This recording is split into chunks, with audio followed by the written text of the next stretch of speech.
我们都知道，在后宫中一直都有母凭子贵的说法，只要怀了孕，那就是后宫中最耀眼的存在。可为何如懿和金玉妍同样是怀孕生子，待遇相差那么大呢？接下来就让我们一起来看看吧。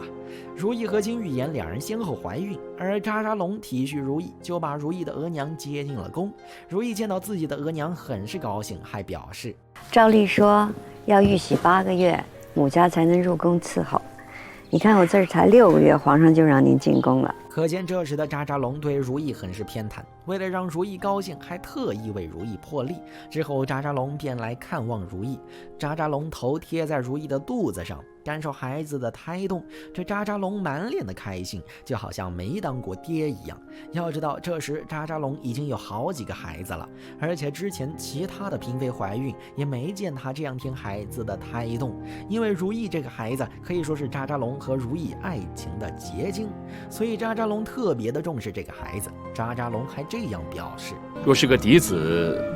当然了，公主也是好的。扎扎龙很想要一位嫡子，因为之前和富察皇后所生的皇子一个都没留下来，所以扎扎龙一直都没有嫡子，而嫡子又关乎着国之根本，因此扎扎龙特别的着急。但扎扎龙又怕如懿伤心，又赶忙说生女儿也一样。正是因为扎扎龙在乎如懿，他才这样说的。所以总的来说，还是因为扎扎龙在乎重视如懿，才这么在意如懿肚子里的孩子。我们一起来回忆回忆以前富察皇后生永从时，扎扎龙是这样表示的：真要谢谢你，你拼死为朕保住了一个嫡子。这时的扎扎龙也没有嫡子，富察皇后为他生下了嫡子，扎扎龙只是对富察皇后感到满意，感谢他为自己生下嫡子。虽然扎扎龙也希望如懿能为自己生下嫡子，但他更高兴的是如懿怀了自己的孩子。通过这样一对比，我们也就能知道扎扎龙是因为如懿才这样的重视如懿的孩子，这就是爱与不爱的区别了。之后江雨冰给如懿把脉，向如懿表示皇上会心想事成的。如懿知道了自己很有可能怀的是个儿子，就想方设法的让人觉得自己怀的是女儿，因为如果让后宫的嫔妃知道了，有人会想要害自己的孩子，于是就让人上了一桌子的辣菜。就在如懿他们吃饭时，金玉妍派丽馨来试探如懿，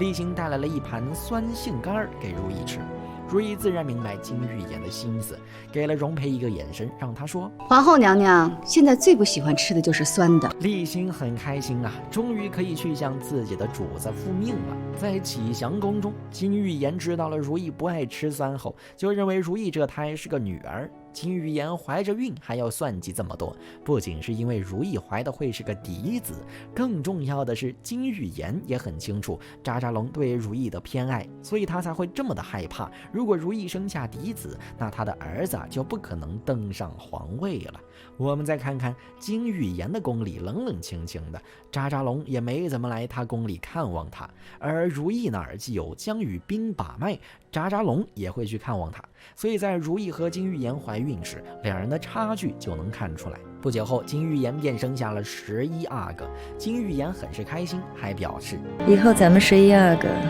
别老在宫里，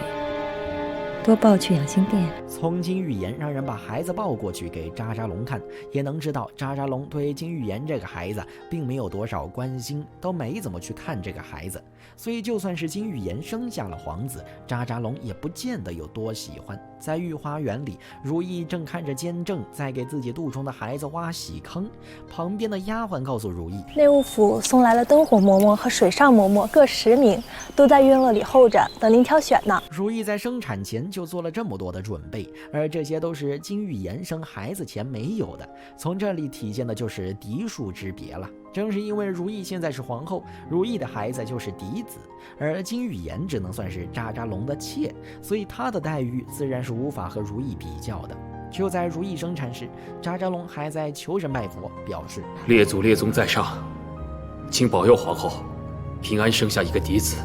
朕只想要一个出色的嫡子。这里能看出扎扎龙非常渴望如懿生下一个嫡子，这不仅是因为有了这个嫡子自己后继有人，主要还因这是扎扎龙和如懿的孩子，哪个男人不想让自己心爱的女人给自己生孩子呢？所以我们从扎扎龙这么重视嫡子，也更加能证明嫡庶的差别。渣渣龙就这样一直跪在佛像前祈祷。之后李煜进来告诉渣渣龙，如意生了个皇子。渣渣龙听完后很是开心，但还是跪在佛像前起不来。可见渣渣龙非常欣慰，如意为自己生下个皇子。或许渣渣龙在当时就想把这个孩子立为太子吧。在金玉妍这儿，金玉妍知道如意生的是个阿哥，只见他非常的愤怒，还在后悔没有出手打掉如意肚子里的孩子。可金玉妍再后悔也没办法，只能恨自己不是皇后啊。之后在如意这里，渣渣龙给这个孩子起了个名字，这可是朕膝下的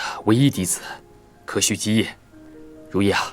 便叫永基可好？可见渣渣龙就是想让如意和自己的孩子继位。如意也知道渣渣龙的心思，很是开心，觉得这是个好名字。而金玉妍刚生下的孩子叫做永兴，星玉光，从取名字也能看出同样是生子，如意的孩子和金玉妍的孩子之间的差别，这也是渣渣龙对嫡子的重视。总的来说，同样是怀孕生子，如意和金玉妍的待遇相差这么大，是因为嫡数有别。如意生的是嫡子，渣渣龙自然更喜欢，但主要还是渣渣龙对如意的喜欢和偏爱，所以渣渣龙才格外的开心，因为这个孩子是如意和渣渣龙爱情的结晶。